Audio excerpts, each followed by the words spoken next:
So, welcome back to the class again.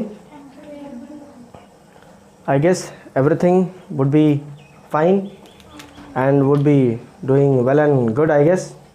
Great. So, और तो और आप लोग को कोई डाउट भी नहीं होगा, हमको मालूम है ना. चलिए, बहुत अच्छी बात है. डाउट नहीं रहता है तो फिर कोई दिक्कतें नहीं. चलिए, एक छोटा सा क्विक रिवीजन हम बताते हैं कि हम लोगों ने अब तक क्या पढ़ा. ठीक है, just a very small and quick revision. Actually हम लोग पढ़ने की कोशिश कर रहे हैं कि लाइट है क्या. तो पता चला कि लाइट जो है वो एक तरीके का एनर्जी है. ठीक है, लाइट एक तरीके की एनर्जी है जो हमें देखने के लिए मदद करता है. बहुत अच्छा, ज़बरदस्त. ठीक, फाइन. उसके बाद धीरे धीरे हमें ये पता चला कि लाइट जो है अगर वो एनर्जी है तो वो हमें किस फॉर्म में मिलता है. राइट, तो हमें पता चला कि लाइट जो है वो एक्चुअली वेव के फॉर्म में आता है. ठीक है, तो वेव के फॉर्म वाले थ्योरी को हम कहें wave theory. It was given by okay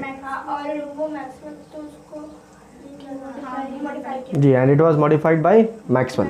Maxwell said that कि it is a non mechanical wave precisely an electromagnetic wave, जिसमें इलेक्ट्रिक फील्ड भी होता है, मैग्नेटिक फील्ड भी होता है, and the direction of propagation, ये तीनों के तीनों आपस में परपेंडिकुलर होते हैं, mutually perpendicular to each other ये होते हैं. राइट, ये प्रोपगेट कैसे करेगा ये भी हमने चल के बताया था आपको, है ना, इधर उधर. ठीक है, हाँ, जो है वो ध्यान रखना है कि तीनों के तीनों आपस में म्यूचुअली परपेंडिकुलर ही रहें, तो ही जाकर के ऐसे हो सकता है, अदरवाइज ऐसे नहीं. ठीक है, आगे जी जब आइएगा क्लास 12th में जब आप आओगे तो इनफैक्ट आपको ये भी बताया गया था, जैसे मान लीजिए कि अगर एक इधर जा रहा है और एक इधर आ रहा है. ठीक है, if it is moving like this, electric field magnetic field ऐसे हो रहा है, तो इन दोनों के परपेंडिकुलर जो है, देखो तो इन दोनों के परपेंडिकुलर ऐसे अगर चीज़ें रह रही हैं तो इन दोनों के परपेंडिकुलर जो है एक लाइन इधर चल जाए या दूसरा इधर चला जाए. ठीक है, अब जब क्लास 12th में आइएगा तो they will give you precisely, और ज़्यादा प्रिसाइज कर देंगे कि किधर जाएगा, इधर कि इधर. दो ऑप्शन मत दो हमको, समझिए. तुम्हारे चक्कर में हम सोचते रहे इन्हें जाएगा कि इन्हें जाएगा, हमको बताओ किधर जाएगा, इधर कि इधर. या आप क्लास 12th में और ज़्यादा अच्छे से सीख पाएंगे अगर आप साइंस लेते हैं और आपका नसीब अच्छा रहता है, आप 11 से 12 पहुंच जाते हैं तो. ठीक है,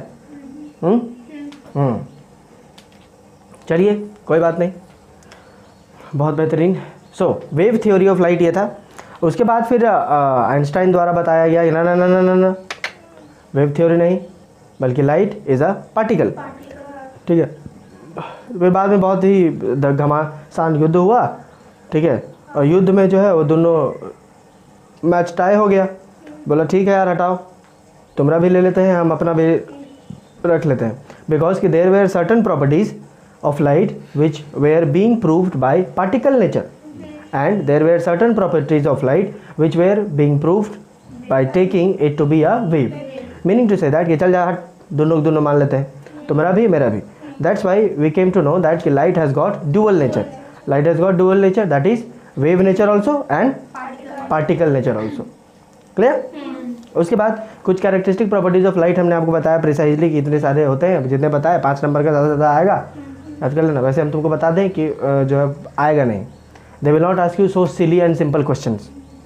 what do you mean by light, state its properties. कोई फ़ायदा नहीं है, ऑल्दो याद कर लेना, बट ये जो है वो एग्ज़ाम में पूछेगा नहीं फॉर श्योर. तो इतना सिली क्वेश्चन क्लास 10 से पूछेगा, पागल बोर्ड एग्जाम में भी हाँ बनता ही नहीं. लेकिन खैर हमें एक फ़्लो बनाना है, एक सीरीज़ बनाना है, दैट्स वाई आपको जो है इसको लेकर के हम चलते हैं. चलो ठीक है, कोई दिक्कत नहीं. मतलब ग्रेट. आज हम कुछ टेक्निकल टर्म्स पढ़ेंगे. ठीक है, will tell you some technical terms which will help you to tackle the rest of the chapter. या जहाँ जहाँ चैप्टर में ये सारी चीज़ें यूज़ होंगी तो कम से कम आपको पता रहे कि ये है क्या. अदरवाइज़ जो है वो आप कंसेप्ट से ज़्यादा जो है वो आप ये सोचते रहोगे कि ये कुछ ही था, व्हाट वाज इट. तो कंसेप्चुअल क्लैरिटी रहे, इससे बेहतर इससे हम समझते हैं कि आप इसके लिए आप पहले कुछ टेक्निकल टर्म्स हम लोग देख लेते हैं. ठीक है, will let you know some technical terms which will help you to understand the concept और the concepts in a better way. Clear, fine, कोई दिक्कत. चलिए आइए, तो सबसे पहले आपको बताते हैं, देयर आर सम थिंग्स, कुछ चीज़ें ऐसी होती हैं जिससे लाइट जो है, या कुछ चीज़ें ऐसी हैं जो लाइट को ईजिली अपने से पास होने देगा, which will allow the light to pass through them, ठीक। बट कैसे? तो without much loss in its intensity. Light intensity, light की इंटेंसिटी क्या होती है? लाइट की इंटेंसिटी, लाइट की इंटेंसिटी माने लाइट का अमाउंट, लाइट का नंबर, कुछ ये समझ लो अभी, लाइट का नंबर। जैसे अगर ये एक सरफेस है, मान लो ये सरफेस है, इसमें 4 लाइट पार्टिकल्स हम मार रहे हैं, ठीक है। तो अगर ये बेहतर आदमी है या बेहतर चीज़ है, तो ये जो है वो चारों की चारों लाइट को दूसरी तरफ पार होने दे देगा। कुछ चीज़ें ऐसी हैं जो पार नहीं होने देगा, ठीक है। या कुछ चीज़ें ऐसी हैं जो 4 भेज रहे थे लेकिन बोला कि हम दुए को पार होने देंगे, बाकी दुगों को नहीं होने देंगे, समझ आया?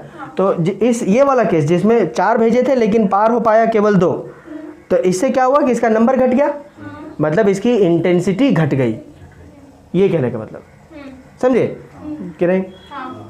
बुझे? तो देयर आर सम थिंग्स, कुछ चीज़ें ऐसी हैं जो आपके लाइट को इजीली पास होने देगा बिना आपके लाइट के इंटेंसिटी में घटाव किए, या अगर घटता भी है तो बहुत मिनिमल, बहुत ही मिनिमल। जैसे अगर 100 भेजे थे, 100 में से 2 को वो पार होने नहीं दिया, तो इसके लिए क्या अब उसको धरना बैठेगी? हैं 100 भेजे थे, अभी जैसे 100 ठो भेज रहे थे, 100 में से 2 को बोला नहीं तू दोनों नहीं जा पाएगा, बाकी 98 पार हो जाओ, तो क्या दिक्कत है उसमें? तुमको क्या प्रॉब्लम है? मतलब लॉस तो हुआ, समझिए, लॉस तो हुआ, लेकिन इतना मेजर लॉस नहीं है जिससे आप जो है वो एकदम भूख हड़ताल में बैठ जाए, फास्ट एंड टू डेथ, है ना। वो दोनों को भी पार होने दो, नहीं तो हम जो है वो भूख हड़ताल कर देंगे, जब तक पार नहीं होगा तब तक मर जाएंगे हम। Do like that? Do we do like that? 100 रुपये में 2 रुपये चुरा लिया तो कुछ ही हो गया, उसमें केस करेगी उसका, है कि नहीं करेगी?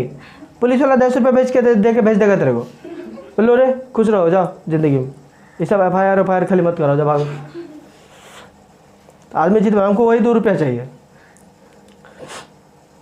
खैर, so what I am trying to tell you is कि if there is some kind of loss, then this loss must be so minimal that it can be neglected. It can be neglected. तो हम ये कह सकते हैं कि there are some things which can allow the light to pass through them without much loss in its intensity. ये जो term बोल रहे हैं without much loss in its intensity, माने ये बोल के हम ये निर्धारित कर दे रहे हैं लॉस तो हो सकता है लेकिन मच लॉस नहीं होगा, मतलब उतना ज़्यादा भी लॉस नहीं हो जाएगा, एकदम मिनिमल अमाउंट में लॉस होगा। तो उसमें आपको जो है वो ये समझना है कि कुछ लॉस हुआ ही नहीं, चल लो भाई कोई प्रॉब्लम नहीं है। इट इज़ जस्ट लाइक कि 10 लाख रुपया में 2 रुपया अगर चोरी हो जाए तो उसके लिए हम रोते नहीं बैठते हैं, समझो कि कुछ नहीं हुआ है, चलो आगे बढ़ो, समझे? Clear?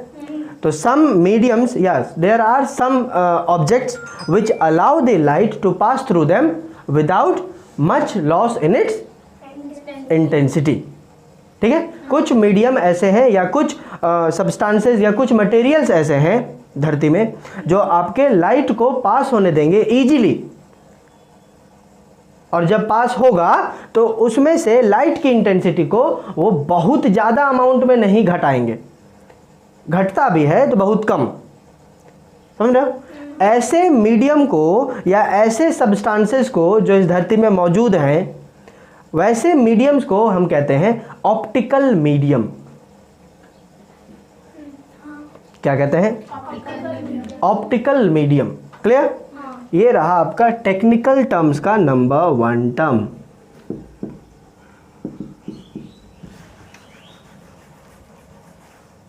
Number 1 optical medium,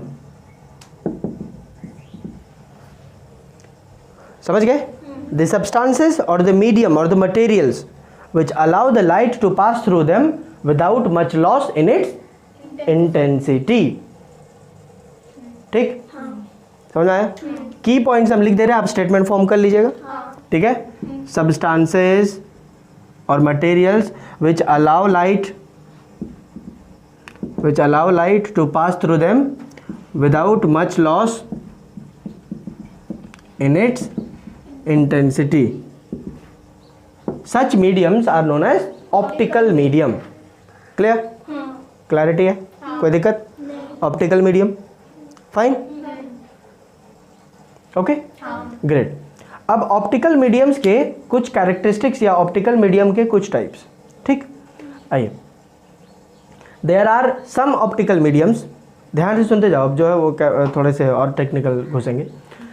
there are some optical mediums, अब समझ में आ रहा है ऑप्टिकल मीडियम अब हम यूज़ कर रहे हैं, अब हम यूज़ कर रहे हैं, इसीलिए हम बोले कि आप पहले टेक्निकल टर्म्स आप जान लें ताकि जब हम यूज़ करें तो उसको आप क्लैरिटी आपको रहे कि अच्छा अच्छा अच्छा ये हो रहा है, चलो ठीक, I know this one, will move on, ठीक, fine, okay. There are some optical mediums, there are some optical mediums, कुछ मीडियम्स ऑप्टिकल कुछ ऑप्टिकल मीडियम्स ऐसे होते हैं जो आपको किधरों से देखो, इधर से देखो, उधर से देखो, इस कोने से देखो, उस कोने से देखो, they will be very similar, वो हर जगह से समान होंगे, एक जैसा, अलाइक, फ्रॉम एवरीवेयर, समझे।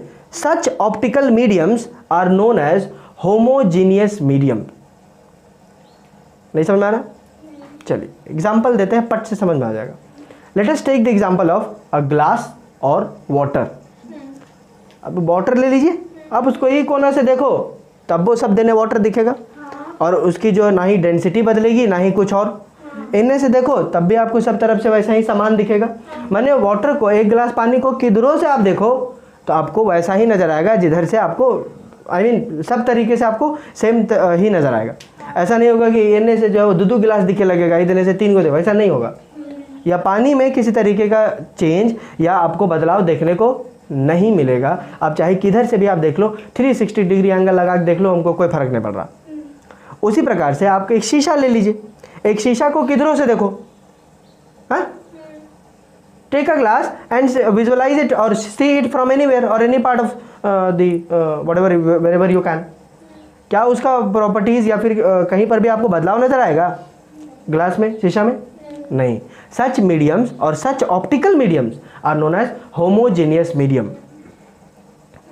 ऐसे मीडियम जिनके सब्सटेंसेस जो होते हैं वो आइडेंटिकल होंगे इन एवरी पॉइंट, हर पॉइंट में वो आइडेंटिकल होंगे। Such optical mediums are called to be homogeneous medium. Clear? और इसका ऑपोजिट भी आपको समझ में आ गया होगा। अगर कोई मीडियम या कोई ऑप्टिकल मीडियम ऐसा है जो आपको समान न दिखे, which are not identical at all places या at all points, such optical mediums are known as heterogeneous medium. Clear? Okay, example नहीं समझ में आ रहा होगा ना, हेट्रोजीनियस का कौन होगा जो इन्हें देखेंगे तो, है ना? चलिए बहुत बेहतर। एग्जाम्पल के तौर पे आप समझिए एयर, हवा।